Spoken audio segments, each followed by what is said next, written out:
Okay, hi, I'm Metta Spencer. I'm in Toronto and I want to talk to a friend of mine in Vienna and another new friend of mine in Brandeis University, which is outside of Boston. I think it's Waltham, isn't it? Correct. Brandeis is. I hung out at Harvard for a few years. Anyway, so I know sort of where Brandeis is. And Gary Samore has the distinction of being the czar, the ex-czar of weapons of mass destruction. We get to talk to the former czar of weapons of mass destruction. And then we are going to also speak with Tariq Rauf, who's in Vienna, who has a long experience in working primarily with nuclear issues, nuclear weapons, and so on. And they know each other. So, good morning, Gary Samore. How are you? Very good. Thank you very much, Metta. Thank you for inviting me on your show. Wonderful to talk to you. And hello, Tariq.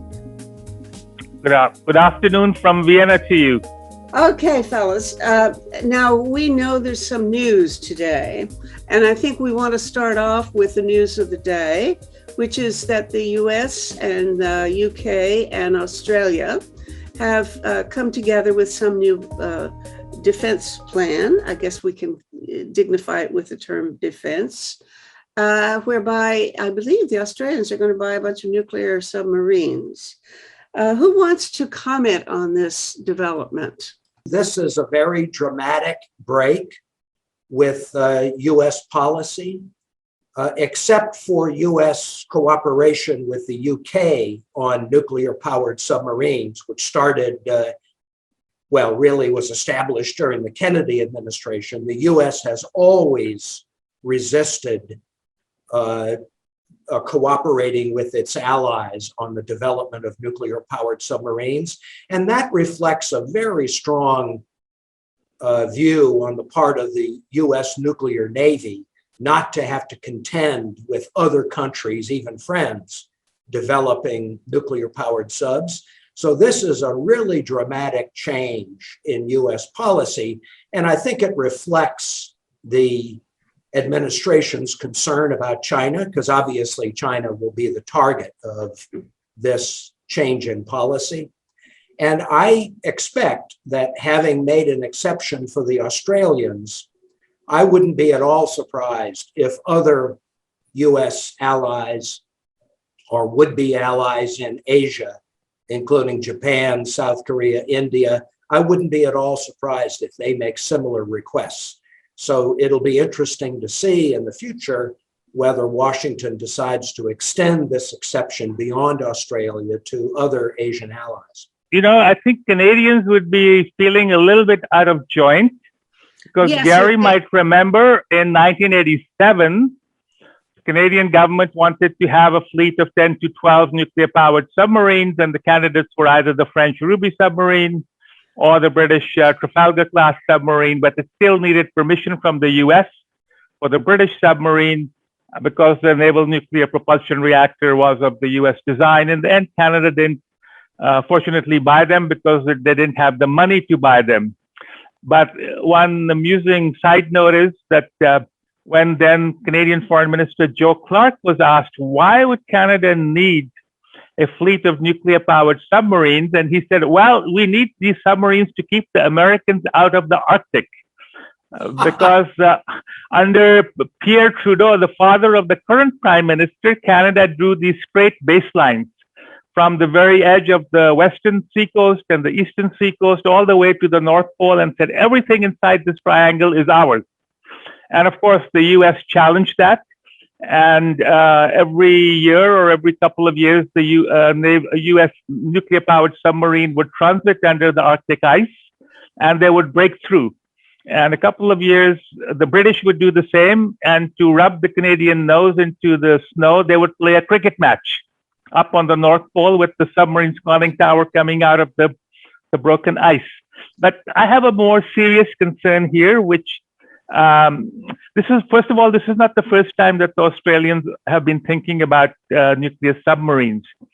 In 1978, they sent a letter to the IAEA Director General asking about the exclusion of the nuclear fuel from safeguards. because the Non-Proliferation Treaty had come about in 1968. And under the Safeguards Agreement, for a non-nuclear weapon state like Canada or Australia, there is an exception for non-proscribed military use, such as naval nuclear power or space nuclear propulsion. So a certain quantity of nuclear fuel would be removed from safeguards, would go into this permitted military activity because it doesn't concern a nuclear bomb. And it then goes out of safeguards. So this then becomes an issue about the proliferation credentials of the state concerned, whether it is being diverted secretly to weapons or it is remaining as nuclear fuel. The naval nuclear reactor design, as Gary was trying to indicate, is one of the most highly classified military technologies in the US. This was invented by Admiral Rickover, and as Gary said, the US has been very reluctant to share it with any other country except the UK because of the special relationship. So now this is loosening up, as Gary was indicating, and I agree with him there. It's not only the countries he mentioned. You know, the Brazilians have been trying for a long time to make a nuclear-powered submarine. Iran, when asked a few years ago, why do you need a higher level of enrichment or an enrichment plant? They also said, oh, well, we could have a nuclear-powered submarine. And the Chinese, of course, today have gone completely berserk. And because today was the IAEA board meeting. And this was one of the last issues that came up for discussion. You mean today already? Today already, yeah. We already had a regularly scheduled IAEA board meeting. It's every September. And the very last item of agenda is called any other business. Mm. And so this news was only announced yesterday. It couldn't be on the agenda. So under any other business, any country in the board can raise anything to do with nuclear. Mm-hmm. And of course, it has a connection to the IAEA, because if and when the Australian Navy starts to put nuclear fuel in a nuclear submarine, they will have to come to the IAEA and say, we want, and the American submarines use highly enriched uranium, nearly weapon grade uranium, 90% enriched. We want to take certain quantity out of safeguards. And this is going into our submarine program. You can watch the cylinders disappear behind a gate at the naval dockyard. And then we can't tell you anything more about it, except that we'll tell you it's going inside the submarine and it's going to come out of the submarine 10 years from now as spent fuel, but we can't show it to you because everything from now on is classified. The first thing the Globe and Mail wrote was a complaint that we're being jilted and not invited to the party. I would much prefer the position that New Zealand has taken, which I believe Jacinda Ardern has already announced that the new Australian nuclear subs will not be allowed into New Zealand's waters. Good for her. I wonder if we can talk about whether or not nuclear submarines are really a smart thing for a country to want if you're just being a military planner. I'm reluctant to give military advice to other countries, in part because I think nuclear-powered submarines, at least part of the lure is prestige. But from the standpoint of the nuclear-armed countries, countries that have nuclear weapons, they have all reached the conclusion that nuclear-powered submarines serving as a platform to launch nuclear weapons is a very desirable part of their nuclear arsenal. Because as you know, nuclear-powered submarines can stay submerged for a very long time. They are very quiet, so it's difficult for them to be detected and attacked. And they provide a very secure form of nuclear deterrence. So starting with the US, and then followed by all the other, well, most of the other nuclear powers, US, Russia, China, France, UK, India, those countries have all made the decision that nuclear-powered submarines should be part of their nuclear arsenal.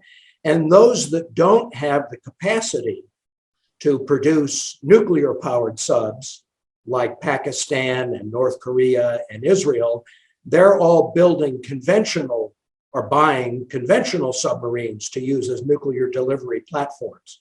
So from that standpoint, from a nuclear weapons standpoint, nuclear-powered subs are seen as the most effective and most secure form of nuclear delivery.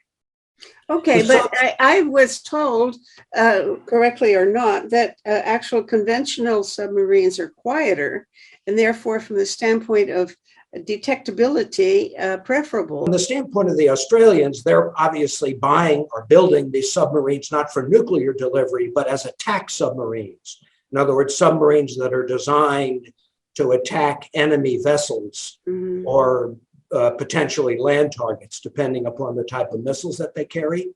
So I think for long voyages, to be at sea for long periods of time on patrol, I think the nuclear subs are very preferable. I can't answer your question about whether there are some kinds of conventional that are as quiet as nuclear. My understanding is that nuclear are quieter, but there's a big range. I mean, people say, I've heard that, the Chinese or Indian nuclear powered submarines are very noisy compared to US, British, and French.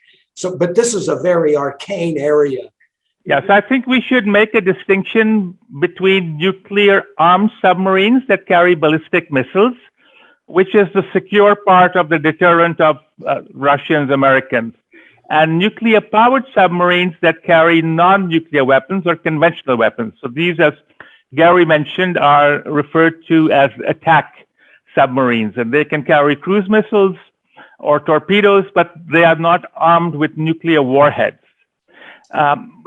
And so it is true that conventional submarines, which operate on battery power, when they're on battery power, are quieter than nuclear submarines, because a nuclear submarine, even operating in a quiet mode, still has to keep the cooling system of the reactor running. And that does create a little bit of noise and vibration that a sophisticated adversary potentially can detect. But a diesel-powered submarine has to surface 24 hours or every 36 hours to recharge its batteries. Whereas, as Gary mentioned, a nuclear submarine can remain submerged for months. It's really the capacity of the human crew, how long they can survive in this little sardine can underwater and come up for fresh air or rest and recreation. So that's one of the reasons why Canada, after it canceled its nuclear submarine program, got these 4 used diesel submarines so that the American and British and NATO navies could practice against Canadian submarines. So the Canadian diesel submarines would try to, in an exercise, find and kill American or British submarines, and in return, they would try to do the same, and then hone their tactics on how they would operate these platforms should there be a conflict. So both submarines have a certain utility, but my concern with Australia is it potentially increases the danger of crisis instability and war if the Australians were to attack a platform of the Chinese that carried nuclear weapons. Would that trigger a nuclear war? Would that escalate a crisis? I think that nuclear deterrence is very stable between the US and China, because both sides have the capacity to retaliate in a way that would inflict unacceptable damage. And of course, the Chinese are modernizing and building up their nuclear arsenals in order to strengthen their deterrent, both in terms of numbers and accuracy, survivable platforms, and systems to evade US missile defense. So in general, I think both sides understand that a nuclear war could not be won. If an Australian nuclear submarine attacked a Chinese submarine or carrier carrying nuclear weapons. But that same threat exists with conventional powered submarines. So I don't know. I think it's hard for me to say that the nuclear powered subs substantially increase the risk of unintended escalation. I assume that there'll be a command and control system and coordination among the Australians and Americans and Brits and all of the other countries that have diesel powered subs. I mean, the Japanese and Koreans, Indians, they all have diesel-powered attack submarines. So it's an important question. I mean, obviously, both Beijing and Washington have a very strong interest in avoiding unintended conflict. And we know that's true from the recent news reports about the US senior defense officials talking to their Chinese counterparts during the recent political instability in the US to reassure them that the US doesn't intend to attack. So I think it's very important to develop those systems of confidence and communication to avoid unintended conflict. But in general, I think the risk of war between the US and China, certainly the risk of war escalating to a nuclear exchange, is pretty low. I'd rather address a lower level threat, which is what I think the submarines are going to be bought to do, which is not to attack a Chinese warship or nuclear weapons carrying submarine, but rather any Chinese vessel or military installation that would threaten the passage of, say, commercial vehicles, commercial ships from Australia. Because I mean, the reality is, I think the Chinese are trying to sort of lay claim to the whole South China Sea and say, you guys can't come in here. And that is what I think they're trying to deter, is anybody getting too uppity about possessing the whole ocean. I think it's a very good question. And most people think that's the most, well, there's Taiwan, which is its own area of potential escalation. And then the other area of potential conflict is the South China Sea. We know the Chinese have built up military bases. You can debate whether or not there's much military utility, but they certainly have fortified island bases in the South China Sea. But so far, the Chinese have not obstructed either commercial or military passage through the South China Sea. And I think it would be a gross miscalculation. And I frankly think unlikely that the Chinese would escalate to that point, because that would likely lead to a shooting conflict. The formation of the Quad now with Japan, United States, Australia, and India is the new direction in terms of security in the Asia Pacific. I am personally not very comfortable with this new geographic invention of the term of Indo-Pacific. It's really more Asia Pacific, because the friction points, as you mentioned, are in the Pacific with the Philippines, with Vietnam and Thailand, in terms of the claims over the South China Sea, and then these so-called islands, some of which are man-made islands or made by the Chinese out of rock. I don't see this conflict coming into the Indian Ocean, so to speak. I mean, the Indo-Pacific is invented by the United States in order to try to enlist India as an ally to contain China. And I agree with Tariq. The Indians are not, they're a very reluctant bride in this process. Although I will say the Chinese have not done themselves any favors. I mean, they've behaved in a way with respect to Japan, Australia, India, even South Korea. They behaved in a way which has not made any friends, and which frankly has made it much easier for the US to try to corral a system of alliances in order to confront and to counter Chinese. Whether you want to talk about next, Iran or North Korea? Iran. So as you know, we've had 6 rounds of these so-called proximity talks in Vienna, because the Iranians do not want to talk directly to the United States. So the European Union acts as a sort of a broker, and they meet in 2 hotels here in Vienna, and the Europeans shuttle back and forth. People were expecting that now, after the election and the new government being in Tehran, that the Iranians would come back to the negotiating table. But I just saw a news report that the Iranians are saying they do not intend to come back to the Vienna talks for another 2 or 3 months. On the other side, you hear Secretary Blinken and the US administration saying, time is running out. We don't have unlimited time, because Iran is continuing with a higher level of enrichment than was agreed under the Joint Comprehensive Plan of Action of 2015.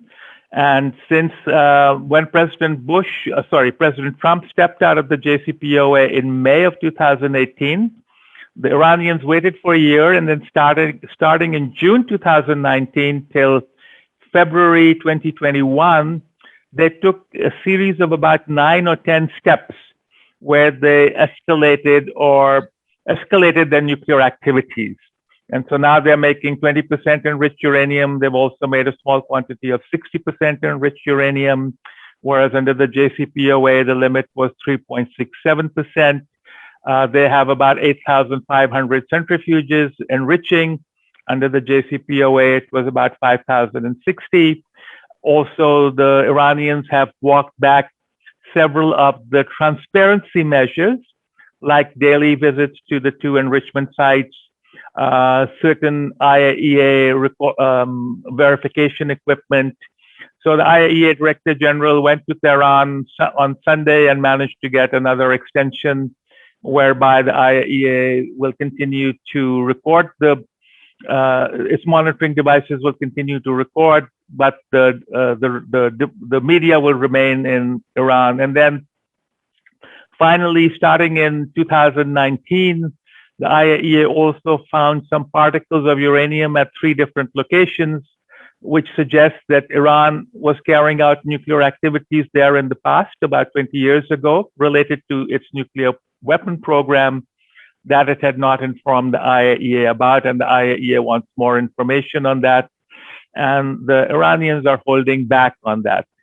So my view on this is that just as in 2015, once Secretary Kerry and Moniz and their Iranian counterparts agreed on the Joint Comprehensive Plan of Action in July, the so-called 12 areas of possible military dimensions then, in a sense, fell into place by December. And so I think once the JCPOA talks between the various sides yield some agreement, then I think the Iranians will allow the IAEA to come and resolve these issues of these uranium particles and undeclared nuclear activities and material. But this is vexing all sides now. And as time goes by, there's also the question whether returning to the original JCPOA makes sense or not. Well, what is the real hang-up? Iranians say that all the sanctions imposed by the Trump administration need to be rescinded. And the Trump administration was very clever, and Gary can explain it better than I. Some of them require congressional approval and are not related to nuclear activities. And the US view is that Iran, must first come back to the limits of the JCPOA. So part of the disagreement is on the sequencing. Who does what in what sequence? Meanwhile, as I mentioned, Iran is way above the enrichment levels agreed in the JCPOA. So those who are concerned about Iran's breakout capability are concerned that the time is shorter now. Another issue that hasn't been resolved is Iran's demand that the Biden administration provide some kind of assurance or guarantee that the next or future US administrations won't renege on the deal, as President Trump did. And they've suggested that there be some formula that would require a UN Security Council resolution in order to authorize a country to leave the agreement in the future. And that's something the Biden administration has rejected for constitutional reasons, and also because it would change the basic terms of the agreement. There's also, I think, still some disagreement on the technical details of how Iran would reverse the nuclear actions it's taken to exceed the limits of the JCPOA. For example, how advanced centrifuges would be removed and dismantled and stored in Iran, and other kinds of practical details. But I'm optimistic. I think that at the end of the day, Iran will return to the bargaining table, maybe within a few months. But I think both sides, both the US and Iran, have such a strong interest in reviving the JCPOA. Iran wants sanctions relief, and the US is offering to lift all the sanctions that are of economic consequence so that Iran can sell oil freely and get access to the revenue from that oil. And the US and the other parties to the agreement want to restore constraints on Iran's nuclear program, at least for the next 5 to 10 years, as long as those constraints exist in the JCPOA. So, everybody's frustrated that this is taking longer than normal. There's difficult haggling on particular details. The Raisi government has appointed a new team of negotiators who are likely to take a harder line, at least in their initial talks with the Americans and the others party to the agreement. But I remain convinced that at the end of the day, we'll see the 2015 nuclear deal restored. Now, everybody understands that doesn't solve the problem, because the 2015 nuclear deal contains limits or sunset clauses on limits, physical limits on Iran's enrichment program. And as those limits begin to expire, the US and others, like Israel, will be worried about what Iran will do with its enrichment program. So that's a problem for the future. But at least restoration of the agreement will restore stability in the nuclear deal for a couple of years, 5 to 10 years. And that's, that would be an important achievement. Okay, if the negotiators come to some sort of agreement, how close are they then to being able to implement it? Will they have to go through the Senate approval?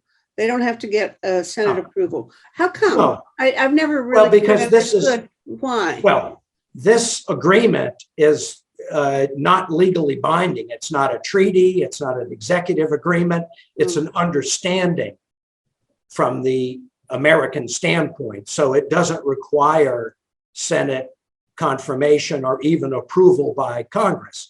And of course, that was done very deliberately by the Obama administration, because they knew they could not possibly get 2/3 of the Senate to confirm the agreement. And even getting a majority in Congress to approve the agreement would be extremely difficult. So this agreement does not require congressional approval, and any effort by Congress to pass legislation that would obstruct implementation of the agreement is, of course, subject to a presidential veto that would require a 2/3 vote in the Congress to overturn, and opponents of the agreement don't have 2/3 vote to overturn it under current circumstances. Mm-hmm. Okay. So there's and of course in Iran, now that the conservatives have really consolidated their position, Raisi is seen as being very close to the supreme leader and to conservative elements in Iran. I don't think there'll be very significant domestic opposition in Iran to reviving the agreement either. Who would be the leading power in Iran that would object? Is it the religious figures that the Ayatollahs and I would say, the religious figures run a gamut from moderate to conservative. So I would say the Rouhani government was seen as a, relatively moderate, pragmatic government. Mm-hmm. And their negotiation of the agreement was criticized by more conservative, by what people call harder line factions in Iran. Well, those harder line factions are now in power in Iran.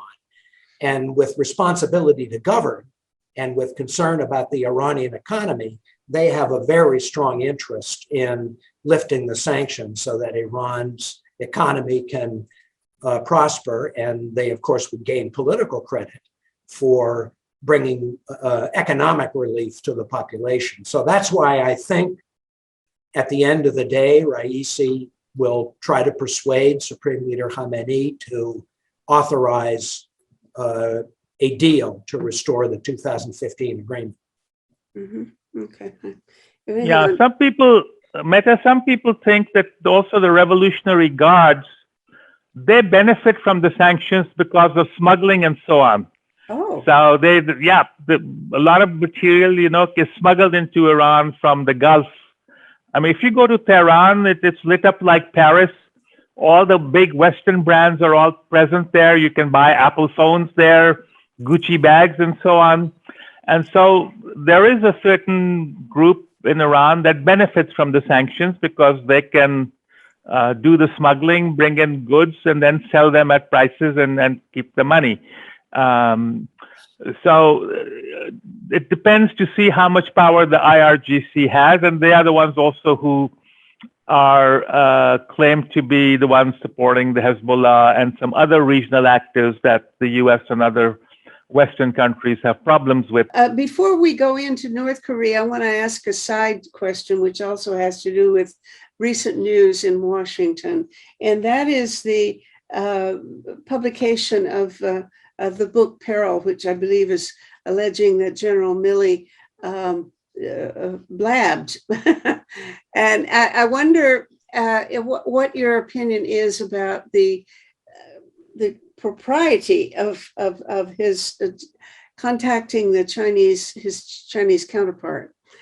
Could I just add to your question, because with regard to this, there's also the related issue that reportedly General Milley told other people that should there be a command to launch a military attack, especially a nuclear attack, then he was the one to be contacted before any action was would take place. So this is separate from assuring the Chinese, but also in terms of the presidential authority to launch or authorize the launch of nuclear weapons.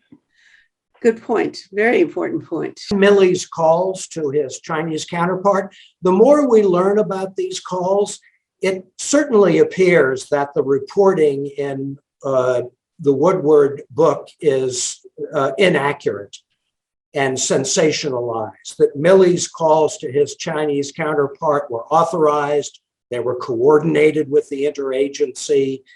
So Milley was under instruction to call his Chinese counterpart to reassure them that whatever was going on in Washington, uncertainty about the election and the riot at the Capitol, that would not lead to a US military attack on China.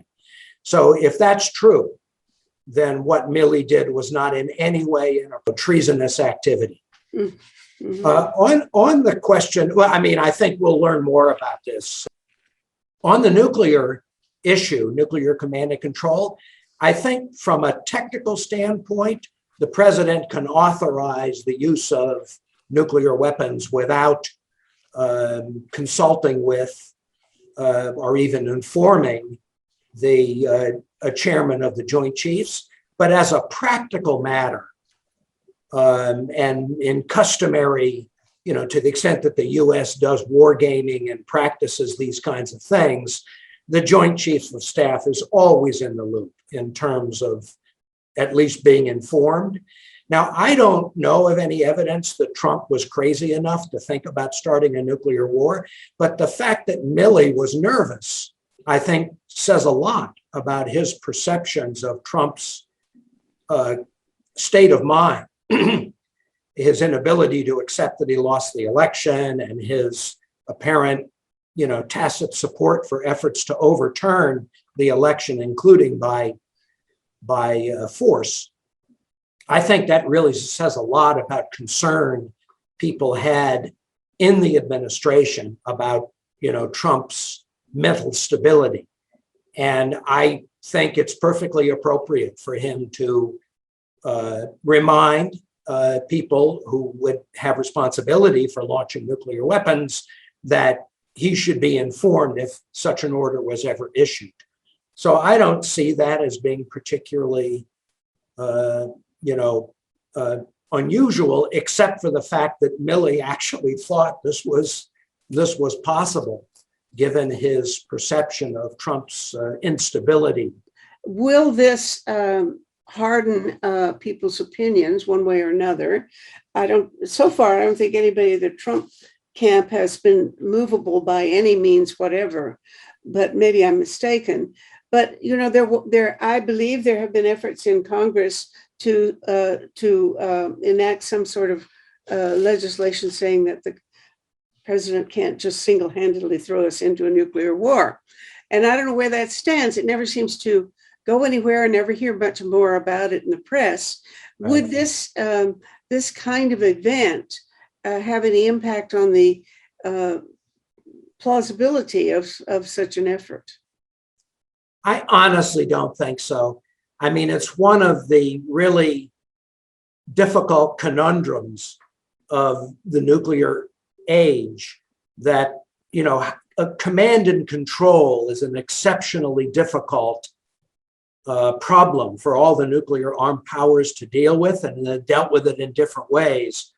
But for most of the big nuclear powers, to the extent that we understand command and control, they really delegate responsibility for authorizing use of nuclear weapons to the chief executive, whether elected or not. So it's not just the U.S., but all the other powers. No, One person can do the whole.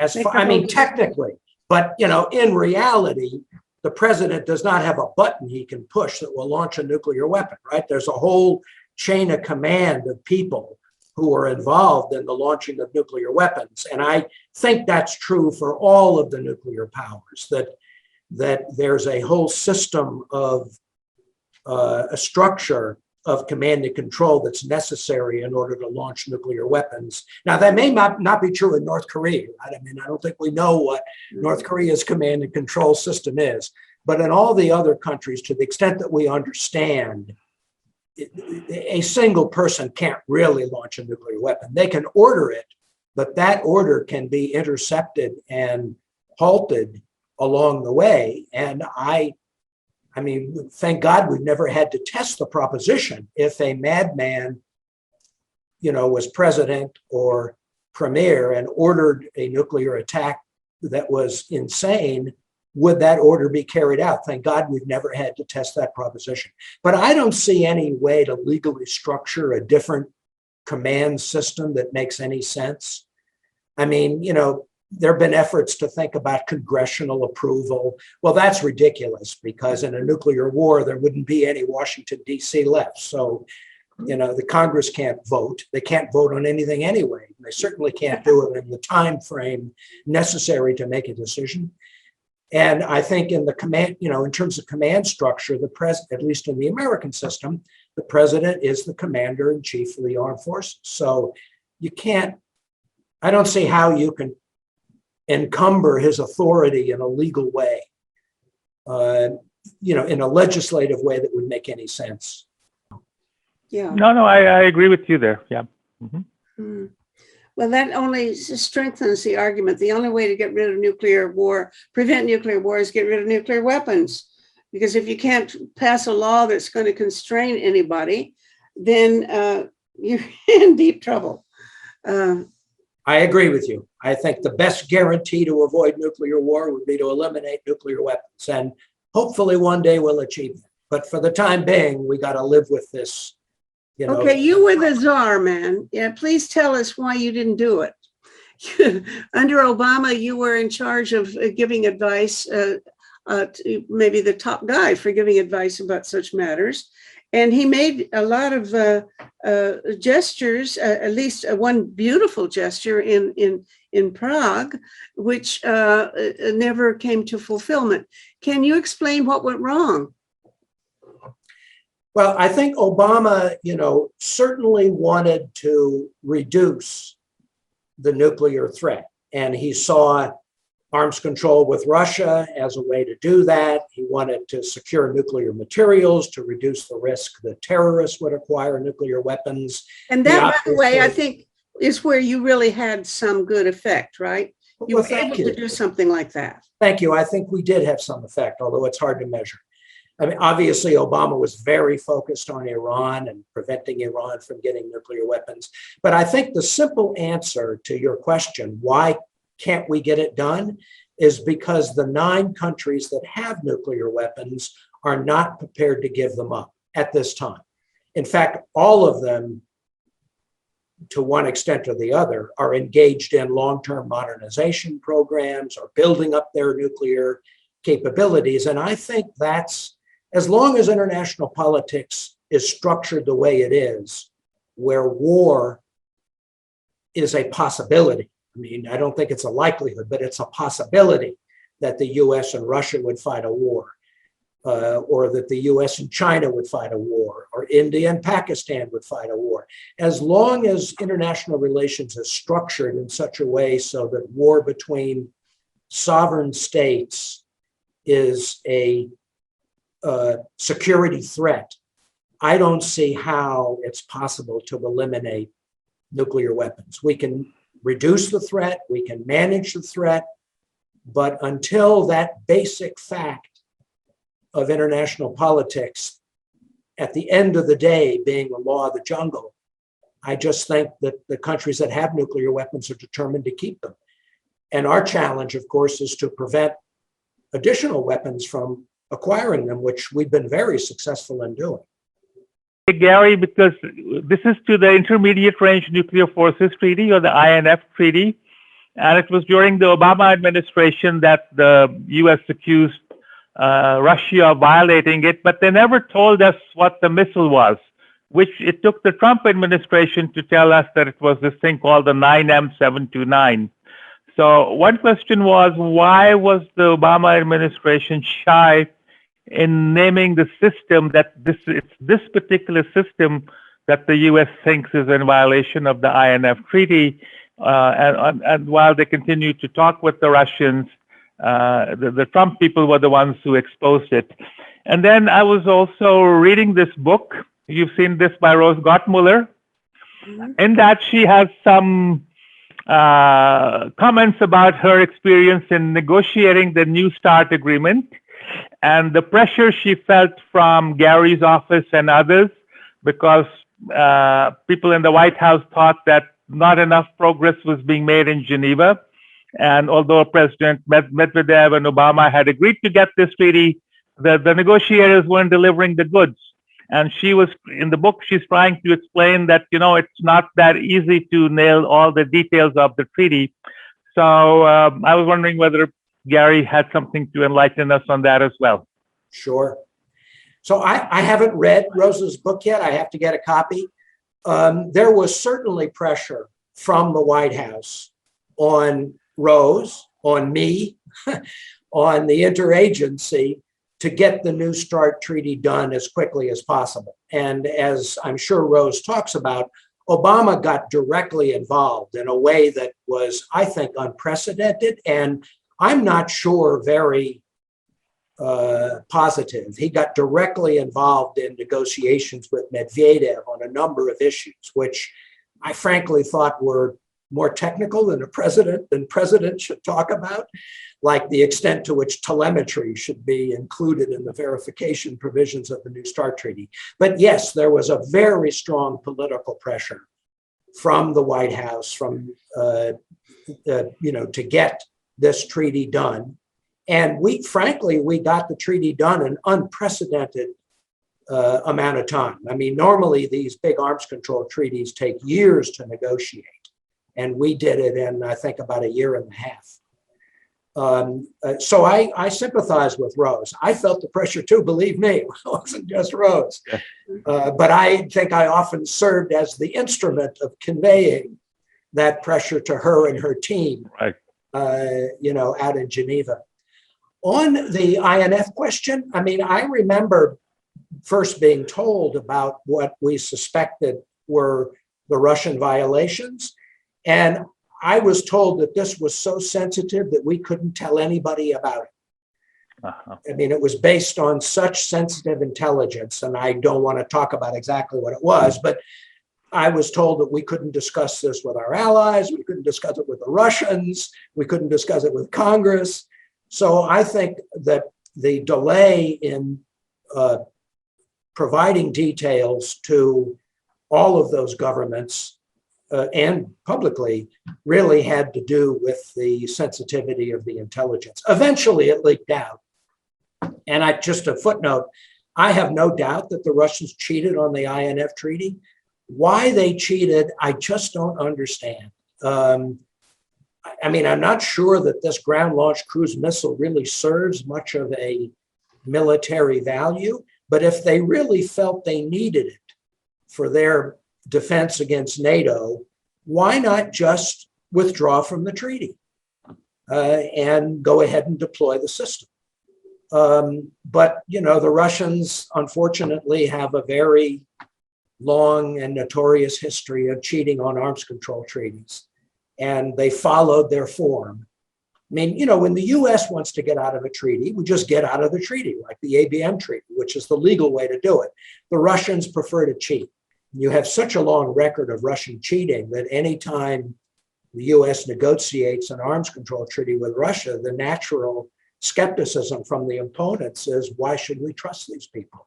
Given your comment about President Obama's involvement in some of the details of New START, you might remember that when Schultz and Shevardnadze agreed on banning INF treaties, it was the same thing. And at one point, the two said to their negotiators, we have agreed to get rid of these things. Don't come and bother us. Just find a way of putting it down on paper. Yes. But my question was that following the Bush-Putin meeting in Geneva, the two sides have now started the strategic stability dialogue or talks to talk about all different kinds of nuclear weapons and also to try to bring the Chinese in. And I was wondering what your thoughts might be on that one as well. So, I mean, the first thing to say is that I believe there's a consensus in both the US and Russia, both military and civilian, that having some kind of constraint and verification system on offensive strategic weapons is a good thing. And so I believe that the two sides will negotiate a new treaty before the New START treaty expires. So, we've got 5 years to negotiate a new agreement that will set limits on offensive strategic weapons and some system of verification in order to assure that both sides are complying with the agreement. And from that standpoint, I think both, foreign policy establishments think New START has been a success. Now, what will be the substance of New START? I don't think we're likely to see a very dramatic change. I think the US would like to go well beyond New START in terms of including non-deployed strategic weapons, including tactical weapons, including better verification systems, including production and storage facilities. I don't think the Russians will agree to any of that. I'm sorry to say that, but I think the Russians are just not in the market for more ambitious arms control agreements. And I also think dramatic reductions are not in the cards anymore. As you know, the US military was willing to go down to 1,000. Right. I don't think that's true anymore. I think the Chinese buildup will lead both the US and Russia to not favor dramatic reductions. I mean, there may be modest reductions of a couple of hundred. But so I do think there'll be a new US-Russia arms control treaty, which will have, the essential elements of New START. But I would not expect there to be a really dramatic change in the treaty in terms of numbers, reductions, or in terms of, quality, the types of systems covered. Unfortunately, there's just a limit to how far we can go under current circumstances. Well, that's what's discouraging, the current circumstances. Let's talk about North Korea, please. In contrast to Iran, where I think there is a diplomatic solution that will at least buy time in terms of preventing Iran from acquiring nuclear weapons for the next 5 or 10 years, I think most people recognize that there is no diplomatic agreement that will result in North Korea eliminating its nuclear weapons in any, reasonable time frame. We've tried very hard over the last 3 or 4 decades to prevent North Korea from acquiring nuclear weapons, and there have been a series of agreements. All of them failed. We have not been able to prevent North Korea from developing nuclear weapons and from, advancing the program to include thermonuclear weapons and longer range ballistic missiles and so forth. So, North Korea is a nuclear power. It will continue to be a nuclear power for the foreseeable future. And the objective of diplomacy is A, to prevent use. So that means preventing a war on the Korean Peninsula. And that involves defense and deterrence and confidence building, so forth. And then the second aim of diplomacy is to try to limit as much as possible the growth of North Korea's nuclear capabilities and ballistic missiles. And that basically involves arms control agreements. The Biden administration has offered to resume talks with North Korea without condition. And they'll seek, modest agreements to limit production of nuclear weapons, limit testing and development, and so forth. So far, Kim Jong-un has not agreed to resume talks. I think he eventually will, because North Korea, has suffered very significant economic damage because of COVID and natural disasters, and to a lesser extent, sanctions. Whether those US DPRK talks, make much progress, I think is hard to predict. I think at best, they will agree to very modest limits on North Korean capabilities. Like currently there's an understanding that North Korea will not test nuclear weapons and long-range missiles. And in exchange, the US has agreed not to hold large-scale joint military exercises with the ROK. That was agreed to between Trump and Kim Jong-un in Singapore in 2018. I think that kind of an agreement could be extended, and maybe there could be some agreement on limiting production of nuclear materials. The North Koreans have offered to dismantle Yongbyon, which is their old nuclear site, in exchange for sanctions relief. Trump rejected that offer in Hanoi. There might be some variation of that that could make sense, but all of these things will be, frankly, chipping at the edges, and they're not going to fundamentally change the fact that North Korea, will continue to be a nuclear armed power for the foreseeable future. I think the U.S. interest in preventing further spread of nuclear weapons in East Asia to South Korea and Japan, I think that's something the U.S. is able to do, provided that we keep the alliance system strong. So the more the U.S. provides assurance to Seoul and Tokyo that we are a reliable security partner, that means keeping troops in East Asia, keeping our bases in East Asia, continuing to cooperate on military exercises and development and so forth. I think that if the U.S. does that, we have a good chance of preventing further proliferation in East Asia for the time being, that we can stop South Korea and Japan from deciding to build nuclear weapons.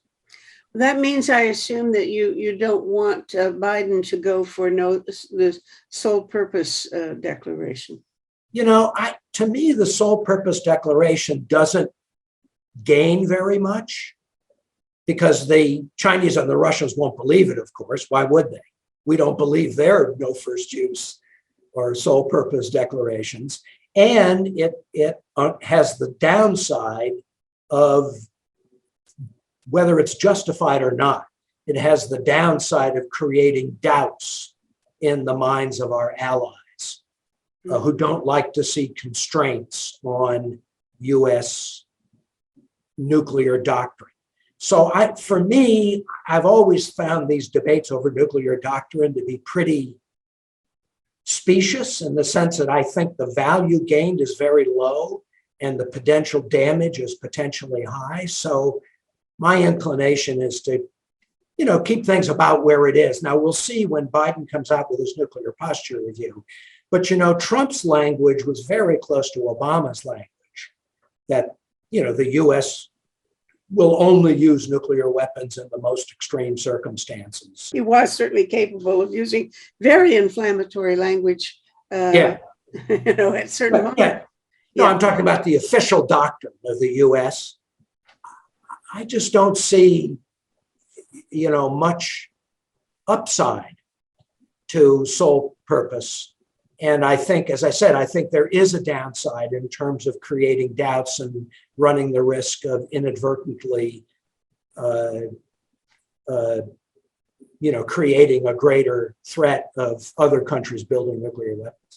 Well, I think Tariq is going to agree with you, but I hate to leave it there because there's certainly my friends are not going to agree with you. So there you go. Tariq, you get the last word. Yeah, so I also have alienated my friends in the disarmament community from a different angle on the no first use, because from my point of view, it takes away attention and effort from actually reducing the number of nuclear weapons rather than the declaratory policy that of no first use or sole purpose. The Soviet Union always had a no first use policy that the US never believed. There's no way of verifying it. So it makes people feel good, but I don't think it improves the security situation very much. Now, there was much to disagree with Trump's policies, but I think he was correct in having these 3 meetings with Kim Jong-un. Kim Jong-un had already announced the moratorium on nuclear testing after his thermonuclear test in September 2017, and he has kept to that. I think it was more Pompeo and the great friend of arms control, John Bolton, who rejected the Hanoi deal that Kim Jong-un had offered, dismantlement of Yongbyon, which is nearly 80% of the North Korean nuclear enterprise, in return for the removal of all sanctions. And I think this is where Trump got nervous. The big deal maker couldn't make the deal. But as Gary mentioned, this moratorium is still holding, although now, today the North Koreans tested a missile, and then the South Koreans also tested a missile. And we shouldn't forget that in March, it was the South Koreans who first tested a missile, and then the North Koreans matched them. So there seems to be the beginnings of a ballistic missile race between North and South Korea that I think needs to be tampered down. I think we need to resume this dialogue with North Korea. The former director of national intelligence in the U.S., James Clapper, said very clearly that North Korea has nuclear weapons. They are not going to go away. We need to deal with North Korea as it is. And the agreements we need to get is no more nuclear tests, no more long-range ballistic missile tests, no export of nuclear weapons technology or material out of North Korea. And then we try to work resume some sort of a 6-party talk framework to provide some security assurances to the North Koreans that we can convince them to build down, maybe return to the non-proliferation treaty, get the IAEA inspectors back in there. But at the moment, we don't see this. Also, this complete, verifiable, irreversible disarmament, CVID, has long been the mantra of many, but it's never worked. It's not going to work, and I don't think it's very useful to keep repeating it. Gary didn't do it, but there are others who do it. Okay. Well, I said that's the last word, but I'll give Gary a bit of a rejoinder if you have anything you want to quibble with. Well, this is not a quibble, but I do think it's important that even as the U.S. recognizes that we can't eliminate North Korea's nuclear weapons and that our immediate diplomatic objectives are to obtain constraints, as Tariq said, I think it's important for the U.S. to at least retain in our declaratory policy the long-term objective of a nuclear-free Korean peninsula, and make it clear that we don't accept North Korea as a legitimate nuclear state. And I think, again, that's part of US efforts to reassure our allies and to reduce political pressure, especially in South Korea, to develop nuclear weapons. Because in South Korea, there's a pretty substantial pro-nuclear weapon lobby, especially in the Conservative Party. And the next president is quite likely to be from the Conservative Party. So I think the US has to keep an eye on that. And part of preventing that from happening is to continue to say that we will eventually eliminate North Korea's nuclear weapons. Thank you both. This is extremely illuminating. I hope a lot of people listen to you both, and then we'll have another go round sometime. Thank you so much. Thanks, Matt. Thank you. All right. Nice to see you. Bye, Gary. Take care. Take care. Bye. Yep. Bye.